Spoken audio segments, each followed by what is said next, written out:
Deborah, I've got two questions, but the one that has just come up for me is kind of on a medical issue. So I realize you're not a doctor. I'm just looking for a little guidance.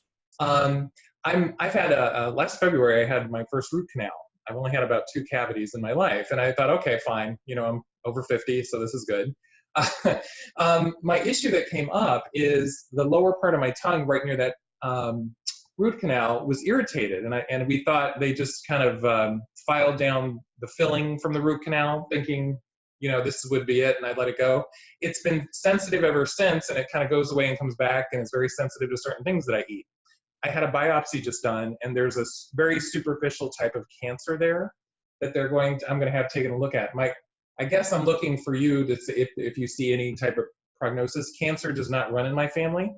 I really think it's right there near that tooth. It seemed to get irritated, and that's the only thing every time I've had this issue. So I don't know if you're seeing anything in regard to that. Okay, let's just ask about that.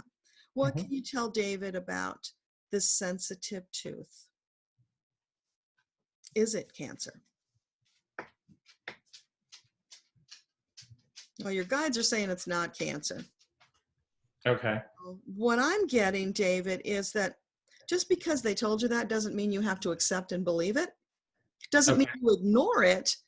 You know, you still take care of it. You do what you can. But if you don't accept the diagnosis of cancer, then you can look for other solutions, right? Right. There is this homeopathic called hypericum, and it's fabulous for nerve pain. So you could try that and see if it gives you relief. I don't know if that's available where you're located. I'm in Pennsylvania, so I would assume. Oh, well, I'm in Pennsylvania and I can get it, so you can get it. If you want to send me an email, I'll send you a link to where you can get some. You can try that. Let's just ask the question, though, from your guides. Would hypericum be an optimal and wise choice for David right now? And I get a yes on that. Okay. But also with the caution, you know, do your due diligence and follow up and make sure that you've done everything. I'd get 2 or 3 opinions, right? Oh, yeah. Yeah. This is a biopsy they took from my tongue. It's just the weirdest thing. I've never had anything like this. So I'm okay. Absolutely. And then can I ask one more question? I don't want to. Yeah. Before you do that, I just want to tell you, last year I got taken to the emergency room because I was having a massive vertigo attack. And I have Meniere's disease, so it happens occasionally, but it hadn't happened in a really, really long time. So I get there and they are convinced I'm an AFib and I'm probably having a heart attack or something. And I keep telling them, no, I have Meniere's. This is what happens.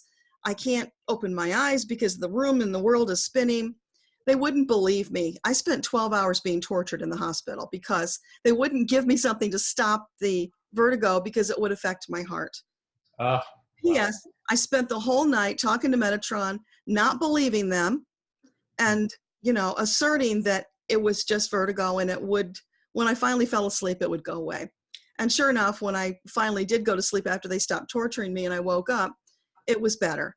And at that point, I just told them, I'm leaving. And they're like, no, you're not leaving because you have this problem. And they're full of it. But that's my opinion, okay? So take that with a grain of salt. I just wanted to give you that as an example of if we don't accept it, it doesn't have to be our truth, right? If I had believed them, I very well could have been an AFib and continued to have a problem. Right. Right? Right, but for sure. that, of course, is a different outlook on life. So it's mine. It doesn't necessarily mean it's yours, but I share that for what it's worth. So what's your question? My other question, I know last month I'd asked about when I have a business that's for sale, it's a Great Clips. I need to make it more profitable. I've asked other people regarding what time it will be when I sell, but I guess my question to you more is, what do I need to have happen there so I can have the sale go through? Meaning profitability, or, I mean, I know it has to be profitable, but what specifically to make it profitable, that sort of thing. Okay. So what can you tell David about making his business more desirable to buyers?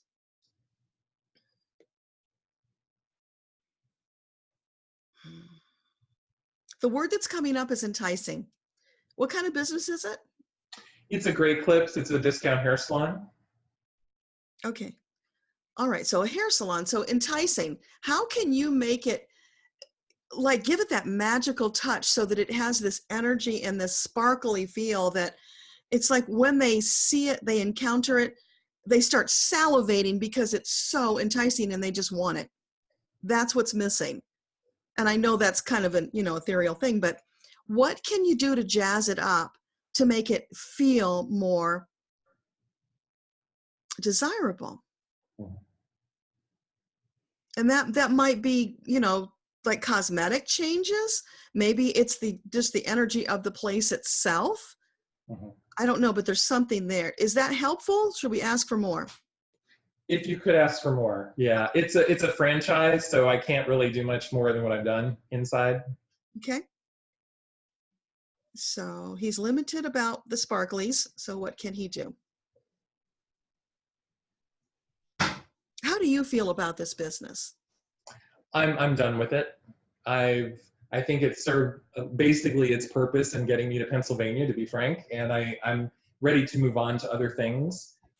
It's been a real struggle getting it off the ground. I had to build everything out and what have you, and I'm kind of ready to let it go. Can you turn the sales of this business over to somebody else? Do you have to do it yourself? I don't. I'm strictly a business owner. I don't cut hair.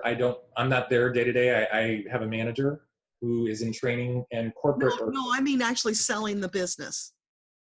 Oh, well, that's what I'm trying to do. That's what I'm trying to do. But can you hire somebody to sell it for you? Yes, I can. Because what I'm feeling, David, is it was a struggle and you just want to be rid of it now. And that energy is entangled in your intention to sell. And yes. People are picking up on that and it turns them off. Okay. Right? It's like it feels sticky, and who wants a sticky business? They want a business that's exciting and has opportunity and, is going to fulfill their dreams. So if you can hire somebody who can present that energy, wow, look at this fabulous, amazing business opportunity, and paint them a picture of what it can look like for them. You can't do that. It's not in you. Yeah. That's what's missing. That's the missing ingredient. Okay. All right. Does that help? Yeah, I think so. Yeah. All right. Okay. Well, thank you. You're welcome.